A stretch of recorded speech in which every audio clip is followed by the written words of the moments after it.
ಈಗ ಬೆಳಿಗ್ಗೆ ಏನು ನಡೆದಿರ್ತಕ್ಕಂಥ ಚಿರತೆ ಅಟ್ಯಾಕ್ ಏನಿದೆ ಆ ಒಂದು ವಿಚಾರವಾಗಿ ಇವತ್ತು ಸ್ಥಳೀಯ ಅರಣ್ಯಾಧಿಕಾರಿಗಳು ಕೆರೆಬಿಳ್ಚಿ ಗ್ರಾಮಕ್ಕೆ ಆ ಒಂದು ಏನೋ ದಾಳಿ ಏನಾಗಿದೆ ಅವರ ಮನೆಗೆ ಭೇಟಿ ಕೊಟ್ಟಿರ್ತಕ್ಕಂಥದ್ದು ಕೊಟ್ಟು ಇಲ್ಲಿನ ಸಮಸ್ಯೆಯನ್ನು ಪರಿಶೀಲನೆ ನಡೆಸಿದ್ದಾರೆ. ಹಾಗೆ ಆ ಒಂದು ದಾಳಿಗೆ ಕಾರಣ ಏನು ಎಂಬುದನ್ನು ಕೂಡ ಇಲ್ಲಿ ತಿಳಿಸಿ ಹೇಳ್ತಾ ಇದ್ದಾರೆ. ಸರ್, ಈಗ ಬೆಳಗಿನ ಜಾವ 6 ಗಂಟೆಗೆ ಒಂದು ಅಟ್ಯಾಕ್ ನಡೆದಿರ್ತಕ್ಕಂಥ ದಾಳಿ ಆಗಿದೆ.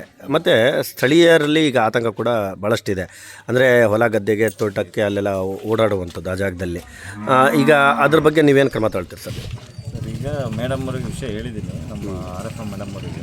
ಅವರು ಸದ್ಯ ಈಗ ಪೆಟ್ರೋಲಿಂಗ್ ಮಾಡಿ ಅಂತ ಹೇಳಿದ್ದಾರೆ. ಡೇ ಟೈಮ್ ಪೆಟ್ರೋಲಿಂಗ್ ಮಾಡಿ ನೈಟ್ ಪೆಟ್ರೋಲಿಂಗ್ ಮಾಡಂತ್ರಿ. ಆಮೇಲೆ ಪಟಾಕಿ ಎಲ್ಲ ಹೊಡೆದು ಇದು ಮಾಡ್ತಿದ್ದೀವಿ. ಬೋನ್ ಇಡ್ತಕ್ಕಂಥ ವ್ಯವಸ್ಥೆನ ಹೇಳಿದ್ದೀನಿ, ಮೇಡಮ್ ಅವ್ರಿಗೆ ರಿಕ್ವೆಸ್ಟ್ ಮಾಡಿದ್ದೀನಿ, ಬೋನ್ ಕಳಿಸ್ಕೊಡ್ತೀನಿ ಅಂತ ಹೇಳಿದ್ದಾರೆ.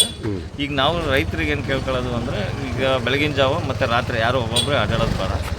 ಅದು ಎಲ್ಲಿ ಅದು ಮೂಮೆಂಟ್ಸ್ ಹೇಗಿದೆ, ಯಾವ ಕಡೆ ಡ್ರೈವ್ ಆಗಿದೆ ಅನ್ನೋದನ್ನ ಪತ್ತೆ ಹಚ್ಚಿದ ಮೇಲೆ ಸ್ವಲ್ಪ ತೋಟದಕ್ಕೆ ಡೇ ಟೈಮ್ ಹೋದರೆ ಬೆಟರ್ ಅನಿಸುತ್ತೆ.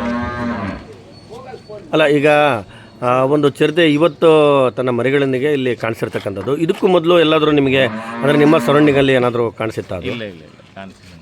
ಮತ್ತು ಅಲ್ಲಿ ಈಗ ನೀರು ಕುಡಿಯೋಕ್ಕೆ ಅದೇ ಒಂದು ಸೂಕ್ತ ಜಾಗ ಅಂತ ಅನ್ನಿಸ್ತಾ ಇದೆ. ಯಾಕಂದರೆ ನಾವು ಕೂಡ ಅಲ್ಲಿ ನೋಡಿ ಬಂದಿರತಕ್ಕಂಥದ್ದು. ಈಗ ಪುನಃ ಆ ಜಾಗದಲ್ಲಿ ಅದೇ ಥರ ಆಗ್ಬೋದು. ಈಗ ಕ್ರಮ ಏನು ತಗೊಳ್ತೀರಿ ಸರ್ ನೀವು? ಸರ್, ಈಗ ಕೆನಾಲ್ಗೆ ಪೂರ್ತಿ ಸಿಮೆಂಟ್ 2 ಕಡೆ ಮಾಡಿದ್ದಾರೆ. ಪ್ರಾಣಿಗಳು ಇಳಿಯೋದಕ್ಕೆ ಆಗೋದಿಲ್ಲ, ಅದು ದೊಡ್ಡ ಚಾನಲ್ಲು. ಇಲ್ಲಿ ಅದೇನು ಆಗಿರ್ತಕ್ಕಂಥ ಘಟನೆ ಏನಿದೆಯಲ್ಲ, ಅಲ್ಲಿ ನೀರು ಕುಡಿಯೋದಕ್ಕೆ ಇಳಿತಕ್ಕಂಥ ಅವಕಾಶ ಚೆನ್ನಾಗಿದೆ ಅಲ್ಲಿ. ಹಂಗಾಗಿ ಅಲ್ಲಿ ಬಂದಿದೆ, ತಾಯಿ ಮತ್ತು ಮರಿ 2 ಬಂದಿದ್ದಾವೆ. ನಾವು ಅದನ್ನ ಪರಿಶೀಲಿಸಿದ್ವಿ ಆ ಜಾಗನ. ಅಲ್ಲ, ಬೇರೆ ಕಾರಣ ಏನಿರ್ಬೋದು ಸರ್? ಅದೇ ಜಾಗದಲ್ಲಿ ಈಗ ಚಿರತೆ ಕೆರೆಬಿಳ್ಚಿ ಗ್ರಾಮದ ಸುತ್ತಮುತ್ತ ಕಳೆದ ವರ್ಷ ಕೂಡ ಈ ಜಾಗದಲ್ಲಿ ಬಂದಿರತಕ್ಕಂಥದ್ದು. ಕಾರಣ ಏನಿರ್ಬೋದು ಸರ್ ಇಲ್ಲೇ ಬರಲಿಕ್ಕೆ, ಪದೇ ಇದೇ ಜಾಗದಲ್ಲಿ ಕಾಣಿಸ್ಕೊಳ್ಳಿಕ್ಕೆ ಕಾರಣ? ಸರ್, ನಮ್ಮ ಸುತ್ತಮುತ್ತ ಪರಿಸರನ ನಾವು ಸ್ವಚ್ಛವಾಗಿ ಇಟ್ಕೊಳ್ತಾ ಇಲ್ಲ. ಆಮೇಲೆ ನಾವು ಕಸ ವಿಲೇವಾರಿ ಘಟಕನ ನಾವು ಸರಿಯಾದ ರೀತಿಯಲ್ಲಿ ಸ್ಥಳೀಯ ಸಂಘ ಸಂಸ್ಥೆಗಳು ನಿರ್ವಹಣೆ ಮಾಡೋದ್ರಲ್ಲಿ ವಿಫಲರಾಗಿದ್ದೀವಿ ಅಂತ ಅನಿಸುತ್ತೆ ನನಗೆ. ಅಲ್ಲ, ಅದು ಕಸ ನಿರ್ವಹಣೆ ವಿಫಲರಾಗಿದೆ ಅಂದರೆ ಆ ಜಾಗದಲ್ಲಿ ಕಸ ಹಾಕೋ ಜಾಗದಲ್ಲಿ ಬೇರೆ ಹೌದು ಸರ್, ಯಾವ ಥರದ wastage, mutton wastage, chicken wastage, fish wastage ಈ ಥರ ಅಲ್ಲಿ ಆಗ್ತಾ ಇದ್ದಾರೆ. ಅಲ್ಲಿ ಎಲ್ಲದರಲ್ಲಿ ಆಗ್ತಾಯಿದ್ದಾರೆ.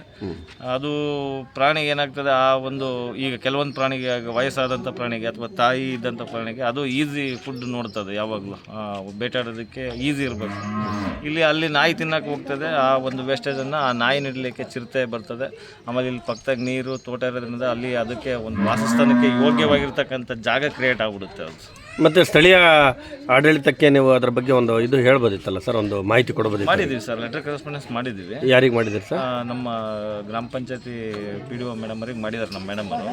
ಆಮೇಲೆ ನಮ್ಮ ಸೆಕ್ಷನ್ ಆಫೀಸರು ಮಾಡಿದ್ದಾರೆ. ತಮ್ಮ ಎಲ್ಲ ಕಮ್ಯುನಿಕೇಷನ್ ಆಗಿದೆ. ಅವ್ರ ಕ್ರಮ ಏನು ತಗೊಂಡಿದ್ದಾರೆ ಸರ್? ಕ್ರಮ ಹೇಳಿದ್ರು, ಮಾಡ್ತೀವಿ ಅಂತ ಹೇಳಿದ್ದಾರೆ. ಸದ್ಯ ಇನ್ನೂ ಏನೋ ಕ್ರಮ ತಗೊಂಡಿಲ್ಲ.